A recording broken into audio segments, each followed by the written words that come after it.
जय हिंद दोस्तों, कैसे हो आप सभी। उम्मीद करूंगा कि आप सभी बहुत ही बढ़िया होंगे, शानदार होंगे, जबरदस्त होंगे और बहुत ही बेहतरीन तरीके से अपनी तैयारी पर लगे हुए होंगे। तो साथियों, आज के इस वीडियो के अंदर हम बात करने वाले हैं आरआरबी टेक्नीशियन एग्जाम 2026 जिसका आपका एग्जाम है वो कल कंप्लीट हो चुका है। अब बच्चे वेट कर रहे हैं कि सर इसके जो आंसर की है वो आपकी कब तक जारी होगी, आंसर की डेट है वो आपको मैं यहाँ पर बताने वाला। ऑल शिफ्ट यहाँ पर नॉर्मलाइजेशन मार्क्स की हम यहाँ पर बातें करने वाले हैं। 10 जोन ऐसे कौन से हैं जिनकी कट ऑफ है वो बहुत ही कम आपको यहाँ पर देखने को मिलने वाले हैं। ऑल शिफ्ट का डाटा आपका आउट हो चुका है। ऑल जोन की हम यहाँ पर कट ऑफ की बातें करने वाले हैं। तो ये सारे डाउट आज के इस वीडियो के अंदर आपके क्लियर है होने वाले हैं। तो वीडियो को एक बार दबा के शेयर जरूर कर देना। जो कंटेंट वीडियो में नए जुड़े हैं वो एक बार चैनल को सब्सक्राइब जरूर कर लेना, जिन्होंने जितनी भी भर्तियों की अपडेट है वो सबसे पहले आपको हमारे चैनल पर मिलती रहे। तो सबसे पहले मैं यहाँ पर बात कर लेता हूँ कि जो आपका एग्जाम है वो कब हुआ था। तो आपका एग्जाम है वो 6, 9, 10 और 13 मार्च को आपका एग्जाम है वो करवाया गया था, जिसकी अब आपकी आंसर की है वो आपकी कब तक है जारी होगी। तो 13 मार्च का आपका लास्ट एग्जाम था। अब आंसर की यदि मैं बात करूं तो आंसर की है वो आपकी लगभग लगभग चांस है कि आपके आंसर की है 16 मार्च से 20 मार्च से 16 मार्च से 20 मार्च के बीच में जो आपके आंसर की है वो जारी होने के यहाँ पर पूरे पूरे चांस है। तो पहला जो कैंडिडेट का जो डाउट था वो आपका क्लियर हो चुका है। अब मैं यहाँ पर बात कर लेता हूँ कि टोटल आपकी कितनी वैकेंसी थी। तो टोटल आपकी जो वैकेंसी थी 6238 वैकेंसी थी, जिसके अंदर ग्रेड 1 की जो वैकेंसी थी वो 183 थी और ग्रेड 3 की जो वैकेंसी थी वो 6055 आपकी वैकेंसी ग्रेड 3 की वैकेंसी, जिसके अंदर आपके अलग से इलेक्ट्रीशियन और फिल्टर की आपकी वैकेंसी 1829 वैकेंसी थी और फिल्टर की 3751 यहाँ पर टोटल वैकेंसी थी। अब यहाँ पर बात करूं कि कितने कैंडिडेटों ने यहाँ पर फॉर्म अप्लाई किया है, तो यहाँ पर लगभग आपके 8,75,000 के आसपास कैंडिडेटों ने यहाँ पर फॉर्म में अप्लाई किया। अब आपको ही पता कि जितने कैंडिडेट यहाँ पर फॉर्म अप्लाई करते हैं उतने कैंडिडेट तो एग्जाम नहीं दे पाते हैं, यानी कि लगभग 50% ही कैंडिडेट हैं, यानी कि लगभग 50% कैंडिडेट ही क्या करवाते हैं, एग्जाम में दे पाते हैं। यानी कि प्रेजेंट कैंडिडेट की बात करूं तो 4 लाख यहाँ कैंडिडेटों ने क्या दिया है, यहाँ पर एग्जाम में दिया। अब ये भी मत सोचना कि 4 लाख के 4 लाख कैंडिडेट ही इस भर्ती को लेकर सीरियस मिलेंगे, नहीं। लगभग आपको 2% कैंडिडेट ही आपको इसके अंदर ऐसे मिलेंगे जो इस भर्ती को लेकर सीरियस रहने वाले हैं। तो ये डाउट भी आपका क्लियर हो चुका है। अब मैं यहाँ पर बात कर लेता हूँ कि जो आपका एग्जाम का जो लेवल है वो क्या रहा है। तो आपको भी पता है कि एग्जाम का जो लेवल है वो किस पर डिपेंड करता है, कैंडिडेट पर डिपेंड करता है। जिस कैंडिडेट की अच्छी खासी तैयारी है उसको पेपर आसान लगता है, जिसकी तैयारी कम है उसको पेपर हार्ड लगता है। तो एग्जाम का लेवल है वो मॉडरेट टू आपका हार्ड रहा है। मैथ्स की बात करूं तो मैथ, रीजनिंग, साइंस और जी ये आपके पार्ट थे, जिसके अंदर मैथ्स की बात करूं तो मैथ के का आपके 25 क्वेश्चन थे। कितने क्वेश्चन थे?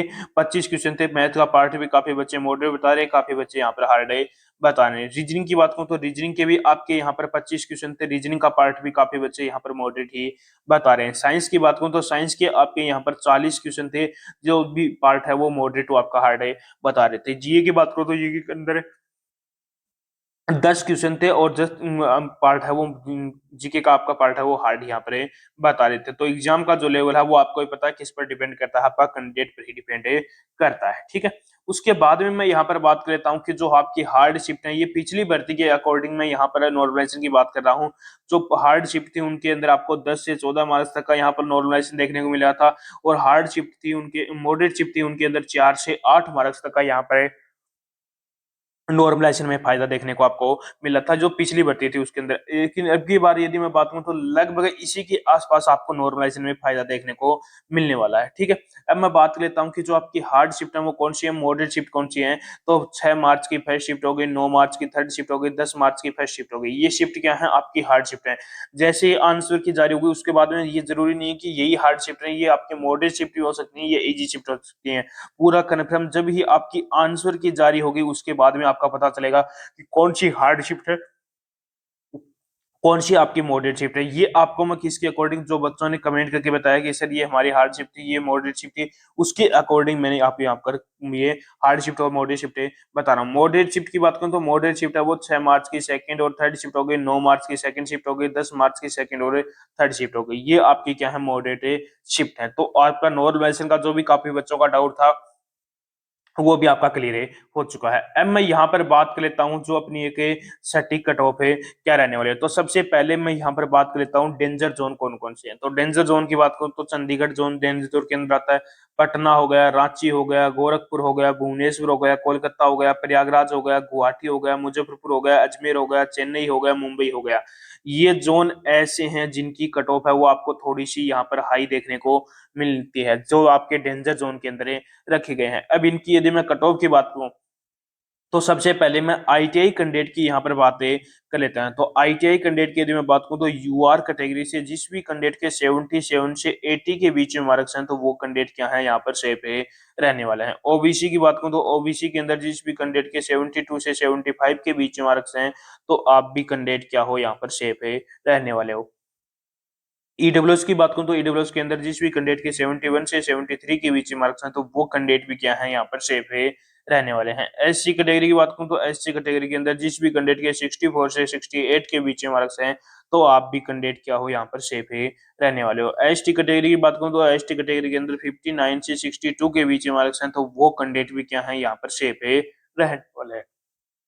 तो ये आपकी हो गई आईटीआई कैंडिडेट की। अब मैं यहाँ पर बात कर लेता हूँ पीसीएम की जो आपकी कट ऑफ है क्या रहने वाली है, यानी कि पीसीएम की जो कैंडिडेट है उनकी कट ऑफ आपकी क्या रहेगी। तो सबसे पहले यूआर कैंडिडेट की बात करूँ तो यूआर के अंदर 80 से 84 के बीच मार्क्स हैं तो वो कैंडिडेट भी क्या है सेफ है रहने वाला है। ओबीसी की बात करूँ तो ओबीसी के अंदर 76 से 79 के बीच मार्क्स हैं तो आप भी कैंडिडेट क्या हो यहाँ पर सेफ है रहने वाले। ईडब्ल्यूएस की बात करूँ तो ईडब्ल्यूएस के अंदर जिस भी कैंडिडेट के 74 से 77 के बीच मार्क्स हैं तो वो कैंडिडेट भी क्या है यहाँ पर सेफ है रहने वाले हैं। एससी कैटेगरी की बात करूं तो एससी कैटेगरी के अंदर जिस भी कैंडिडेट के 71 से 73 के बीच मार्क्स हैं तो आप भी कैंडिडेट क्या हो यहाँ पर सेफ है रहने वाले हो। एसटी कैटेगरी की बात करूं तो एसटी कैटेगरी के अंदर जिस भी कैंडिडेट के 67 से 70 के बीच मार्क्स हैं तो वो कैंडिडेट भी क्या है यहाँ पर सेफ है रहने वाले हैं।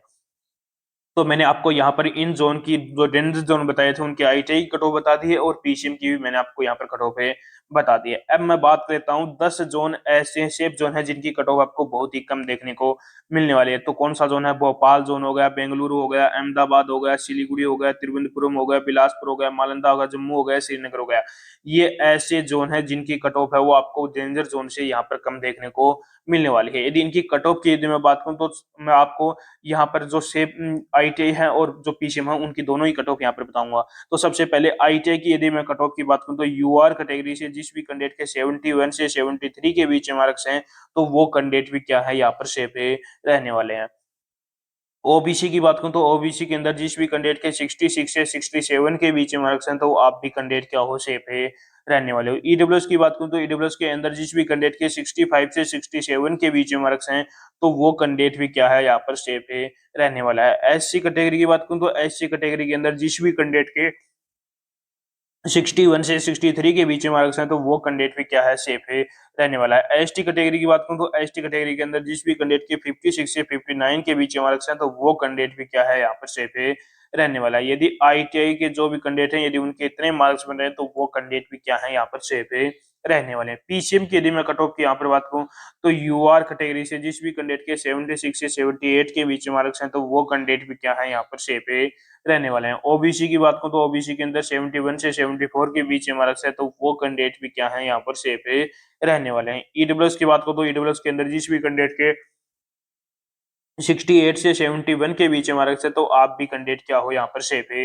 रहने वाले हो। एससी कैटेगरी की बात करूं तो एससी कैटेगरी के अंदर जिस भी कैंडिडेट के 62 से 65 के बीच में मार्क्स हैं तो वो कैंडिडेट भी क्या है यहाँ पर सेफ है रहने वाले हैं। एसटी कैटेगरी की बात करूं तो एसटी कैटेगरी के अंदर जिस भी कैंडिडेट के 58 से 60 के बीच में मार्क्स हैं तो वो कैंडिडेट भी क्या है यहाँ पर सेफ है रहने वाले हैं। यदि पीसीएम के अंदर यदि इतने मार्क्स बन रहे हैं तो आप भी कैंडिडेट क्या हो यहाँ पर सेफ है रहने वाले हो। तो मैंने आपको यहाँ पर पूरी डिटेल यहाँ पर मैंने बता दी है। यदि अभी भी कोई भी बच्चे का कोई भी डाउट हो तो वो एक बार कमेंट बॉक्स में कमेंट करके जरूर बताना और एक बार कमेंट बॉक्स में कमेंट जरूर करना कि आपकी कौन सी शिफ्ट थी, क्या वो शिफ्ट आपकी हार्ड थी या मॉडरेट थी, वो कमेंट जरूर करना।